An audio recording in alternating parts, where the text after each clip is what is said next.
अब 100 दिन से ज्यादा हो गए।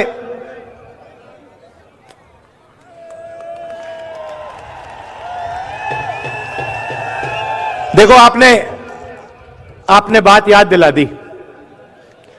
मैं कुछ और कहने जा रहा था, आपने डाइवर्ट कर दिया। ये जो आपने किया, देखिए भैया, उनसे बात कर रहा हूं। पुलिस जी, जो आपने अभी ये किया ना, इसने मेरे दिमाग को थोड़ा डाइवर्ट कर दिया।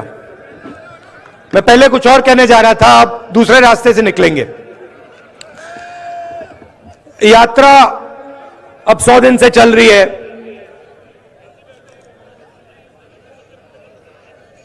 केरला, कर्नाटक, आंध्रा, तमिलनाडु, मध्य प्रदेश, राजस्थान, अलवर। रास्ते पे कभी कभी, जैसे मैंने यहां बोला प्रेस के हमारे मित्रों, मुझे रास्ते पे अपने दूसरे प्यारे मित्र भी मिल जाते हैं। आमतौर से वो बीजेपी के ऑफिस के ऊपर खड़े होते हैं। मैं निकलता हूं, वो ऐसे खड़े रहते हैं।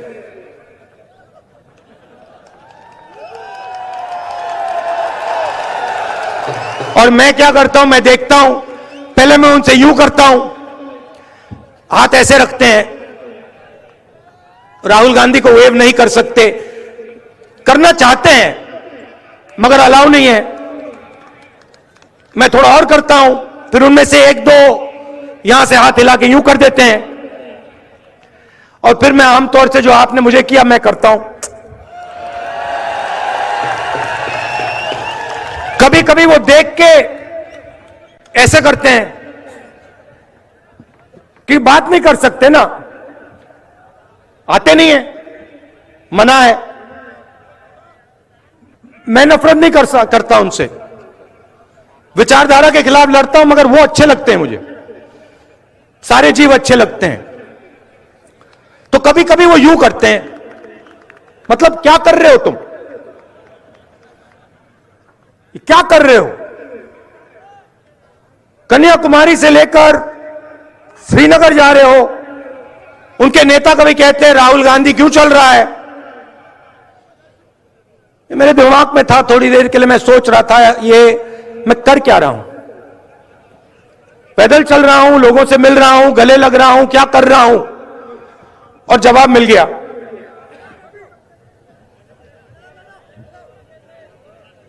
उनके जो कार्यकर्ता हैं जो मुझसे यूं करते हैं, क्या कर रहे हो, उनके लिए जवाब।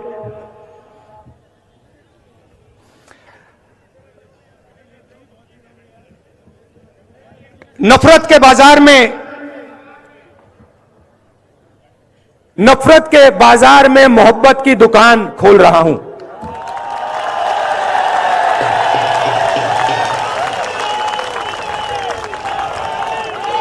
आप मुझसे नफरत करो, आप मुझे गाली दो, यह आपके दिल की बात है। आपका बाजार नफरत का, मेरी दुकान मोहब्बत की। और मैं सिर्फ अपनी बात नहीं कर रहा हूं, यह मत सोचिए कि यह सिर्फ राहुल गांधी बोल रहा है। यह पूरा का पूरा जो संगठन है, जिसने इस देश को आजादी दी। हम कौन होते हैं? महात्मा गांधी जैसे लोग, जवाहरलाल नेहरू, सरदार पटेल, अंबेडकर जी, आजाद, इन सब ने नफरत के बाजार में मोहब्बत की दुकान खोली थी। यही हम करते हैं। तो यह है मेरा जवाब बीजेपी के सब लोगों को। आइए, आप भी नफरत के बाजार में मोहब्बत की दुकान खोलना शुरू कीजिए। अंत में आपको करना पड़ेगा, क्योंकि हमारा धर्म हमारा देश मोहब्बत का देश है, नफरत का नहीं है।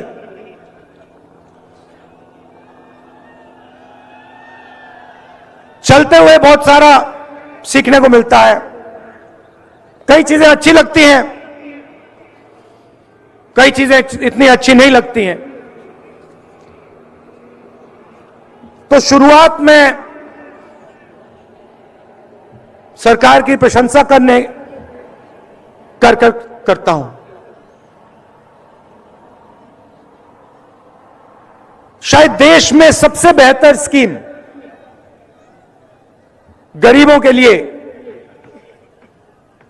राजस्थान में है।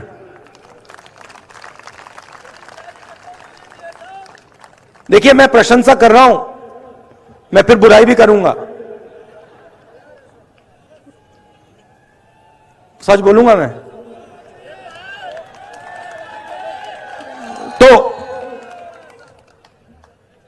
चलते हुए महाराष्ट्र में, बाकी स्टेट्स में रास्ते पे लोग मिलते थे, कहते थे हमारे को किडनी का ट्रांसप्लांट करवाना है, पैसा नहीं है। स्टेंट लगवाना है, पैसा नहीं। मैं पूछता था कितना पैसा लगेगा?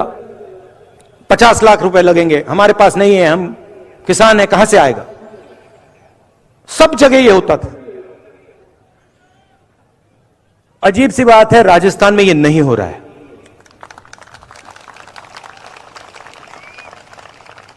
कल पहली बार 2 लोगों से मिला।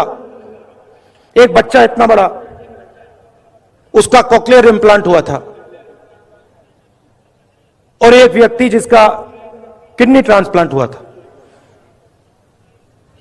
और दोनों ने मैंने पूछा कितना पैसा लगा? फ्री में हुआ, मुफ्त में हुआ। तो चिरंजीवी स्कीम ने लाखों लोगों के दिल से डर मिटाया है, तो इसकी प्रशंसा करनी पड़ेगी। और ये पूरे देश को स्कीम रास्ता दिखा सकता है। हमारे विपक्ष के नेता जो हैं, बीजेपी के नेता हैं, जहां भी जाते हैं अंग्रेजी के खिलाफ बात करते हैं। स्कूलों में अंग्रेजी नहीं होनी चाहिए,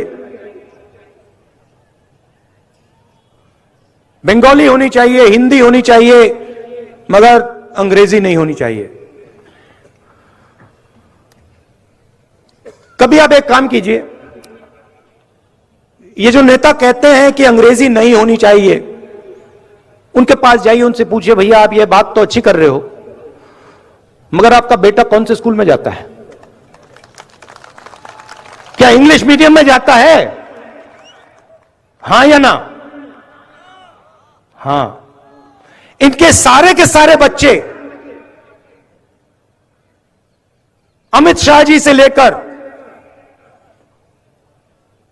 इनके सब चीफ मिनिस्टर के बच्चे, सब एमपी के बच्चे, सब एमएलए के बच्चे, सारे के सारे इंग्लिश मीडियम स्कूल में जाते हैं और भाषण देते हैं कि भैया अंग्रेजी किसी को बोलनी नहीं चाहिए।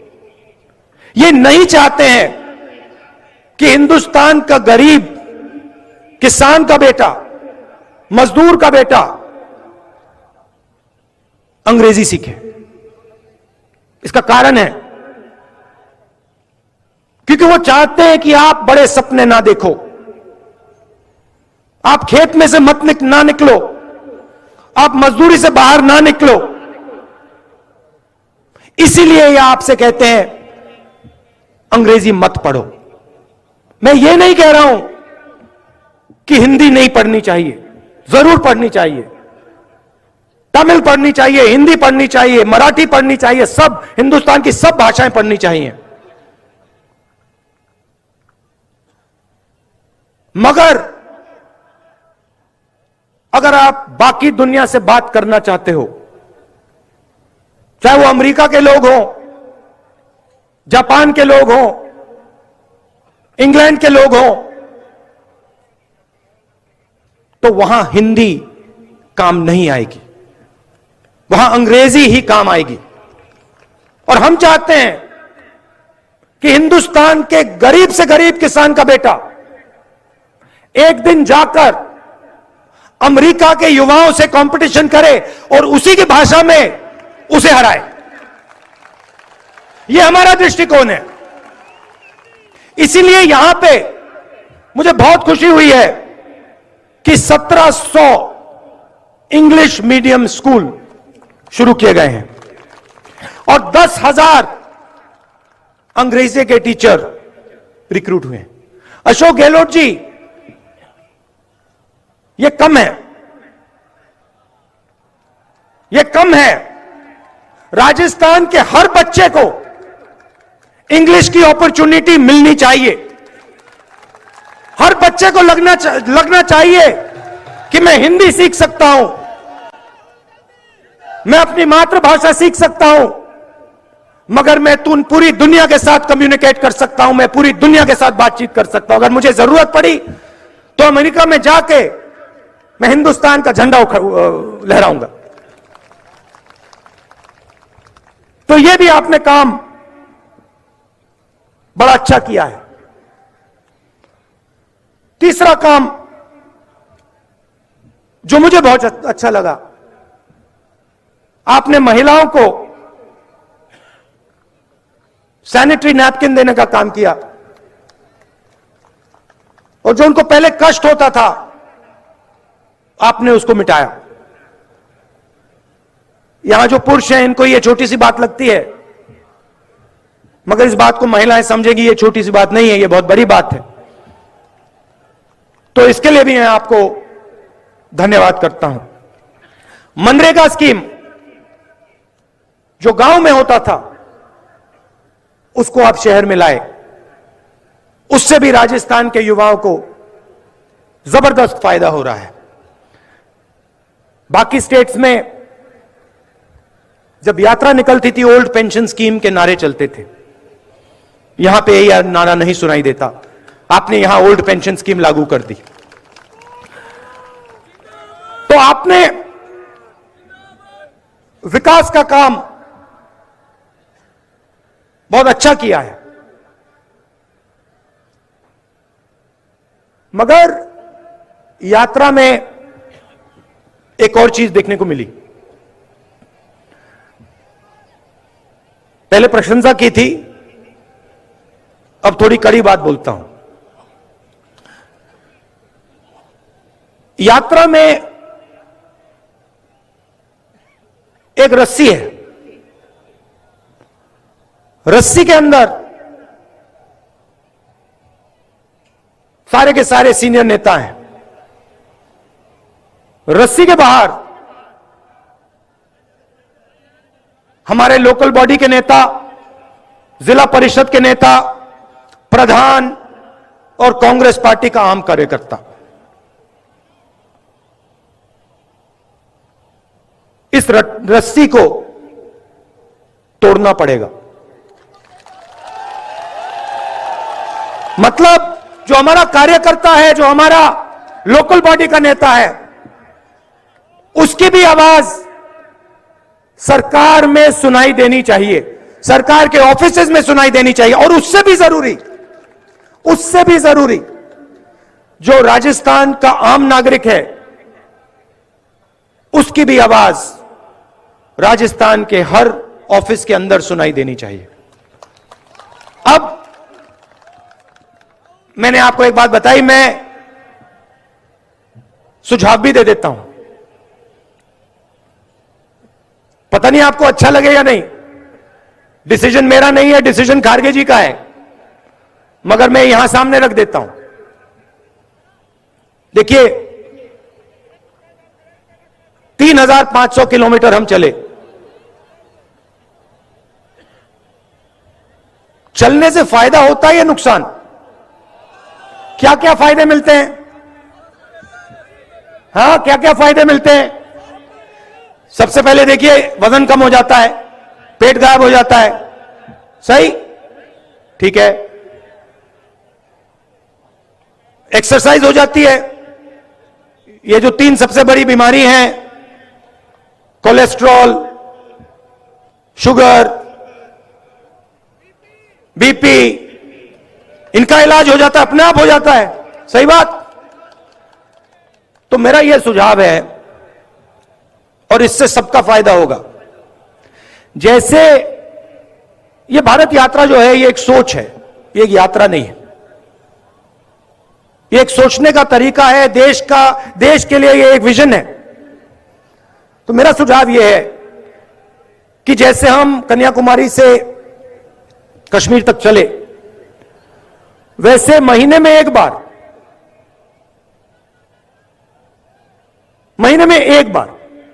पहले मैंने सोचा हर 15 दिन, मगर अब मैं कह रहा हूं महीने में एक बार कर लो। राजस्थान की पूरी कैबिनेट राजस्थान के सड़कों पे चले। आपने दिखा दिया है कि आप 25 किलोमीटर चल सकते हो। 25 किलोमीटर चला है सबने। मैं कह रहा हूं 25 मत चलिए, 15 चलिए। हर महीने एक दिन चुन लीजिए। आपके 30 मंत्री हैं, 33 डिस्ट्रिक्ट हैं। एक मंत्री को एक डिस्ट्रिक्ट दीजिए, 15 किलोमीटर चलाइए, जनता के बीच में डालिए। सारे के सारे, ये देखो मजा आया ना। इसमें होता क्या है मैं आपको बताऊं। इसमें होता क्या है, आदमी छुप नहीं सकता। अब देखिए मेरे पास लोग आए, कहते हैं राहुल जी हमारे गांव में फ्लोराइड, पानी में फ्लोराइड है। अगर पूरी राजस्थान की सरकार महीने में एक बार, मैं हर रोज नहीं कह रहा हूं, महीने में एक बार चल ले, तो जो भी लोगों की कठिनाई होगी वो यात्रा में आकर आपके पास सीधा आ जाएंगे और आप उनकी मदद कर पाओगे। बात वहां नहीं रुकती। आपकी फिटनेस बढ़ जाएगी, शुगर की बीमारी खत्म हो जाएगी,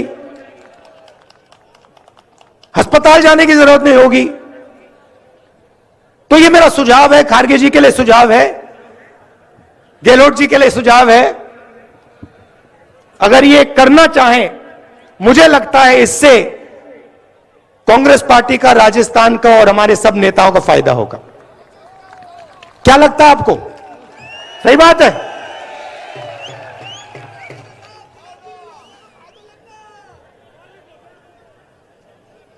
आपने यात्रा में, अभी आपने कहा जयराम, अब किसी ने कहा कि तकरीबन 3000 किलोमीटर चल ली है। मैं आपको बताऊं, मुझे पता भी नहीं लगा। आप देखिए मेरा चेहरा देखिए,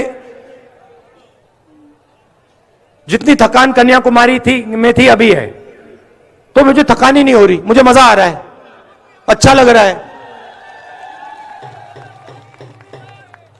और थकान क्यों नहीं हुई कि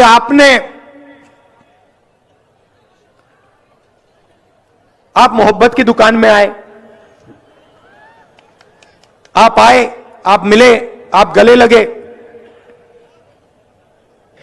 और आपने हम सब की, सिर्फ मेरी नहीं, हमारे सब नेताओं की, सब कार्यकर्ताओं की मदद की। आपने कहा कि ये जो कर रहे हो, भारत जोड़ो यात्रा जो है, भारत में नफरत मिटाने का काम जो कर रहे हो, बेरोजगारी के खिलाफ जो खड़े हो, महंगाई के खिलाफ जो खड़े हो, ये आप सही कर रहे हो। और आपने पूरी अपनी शक्ति इस यात्रा में डाल दी। लाखों करोड़ लोग आए हैं। कोई लोग 3000 किलोमीटर चले, कोई 2000 चले, कोई 500 चले, कोई 10 किलोमीटर चले, कोई हर 2-3 दिन आते हैं, मगर लाखों लोगों ने हमारी मदद की।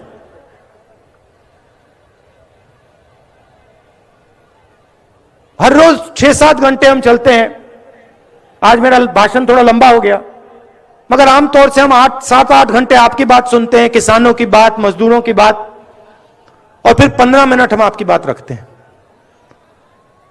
दो चीजें मैंने इन सड़कों पे सुनी जो मैं अशोक गहलोत जी से कहना चाहता हूं। काफी चीजें मैंने उनको बताई हैं, मगर ये दो चीजें मुझे भविष्य के लिए महत्वपूर्ण लगी।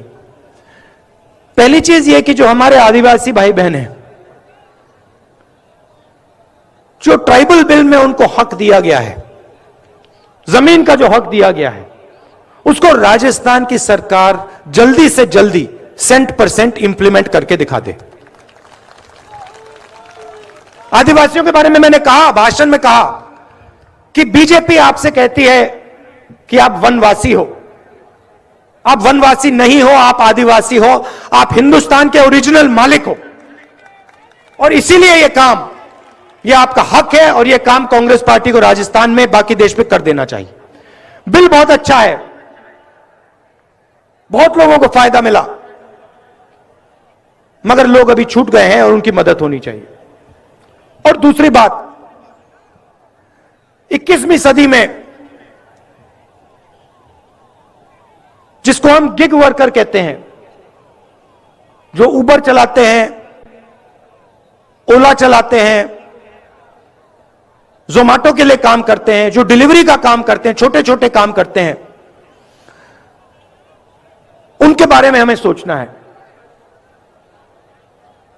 जो सरकार में काम करता है उसे सरकार पेंशन देती है, उसकी रक्षा करती है, मगर जो लाखों लोग, करोड़ों लोग गिग इकोनॉमी में काम करते हैं, उनका कोई सोशल सिक्योरिटी का सिस्टम नहीं है, उनका कोई पेंशन का सिस्टम नहीं है, उनकी रक्षा नहीं होती है।